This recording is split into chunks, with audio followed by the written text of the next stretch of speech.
أعوذ بالله من الشيطان الرجيم بسم الله الرحمن الرحيم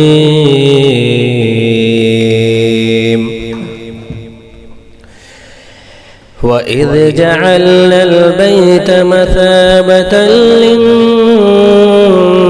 للناس وأمنا واتخذوا من مقام إبراهيم مصلى وعهدنا إلى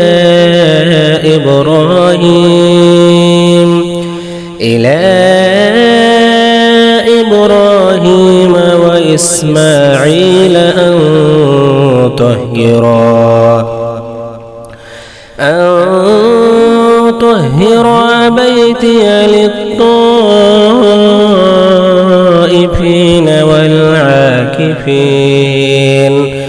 والعاكفين والركع السجود।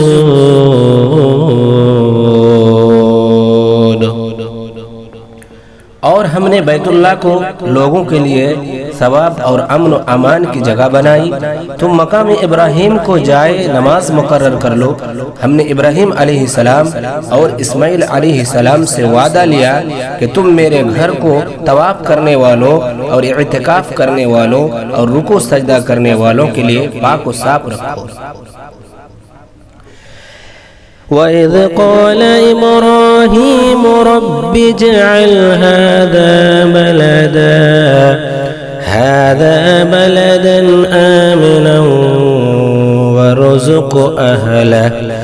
وارزق أهله من الثمرات من آمن منهم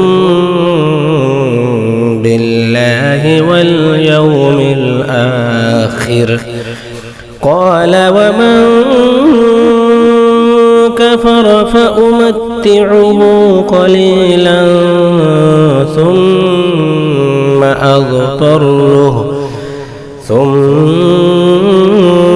أضطره إلى عذاب النار وبئس المصير।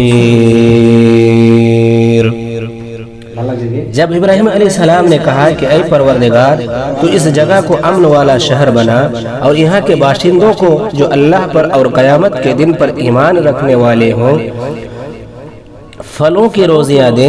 अल्लाह ताला ने फरमाया मैं काफिरों को भी थोड़ा फ़ायदा दूंगा फिर उन्हें आग के अज़ाब की तरफ बेबस कर दूंगा। ये पहुँचने की जगह पूरी है। وإذ يرفع إبراهيم القواعد من البيت وإسماعيل ربنا تقبل منا إنك أنت السميع العليم। इब्राहिम अलैहिस्सलाम और इस्माइल अलैहिस्सलाम काबा की बुनियादें और दीवारें उठाते जाते थे और कहते जा रहे थे कि हमारे परवरदिगार तू हमसे कबूल फरमा, तू ही सुनने वाला और तू ही जानने वाला है।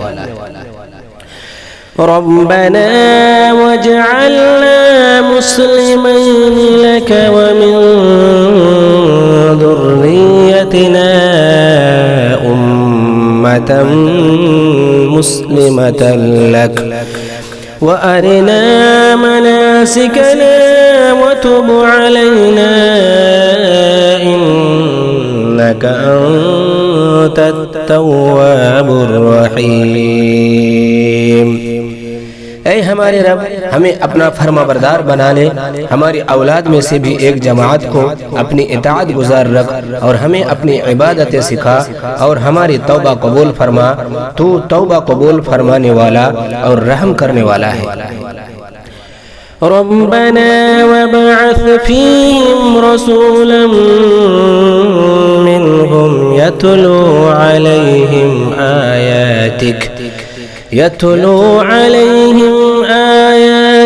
वयुअल्लिमुहुम الكتاب والحكمة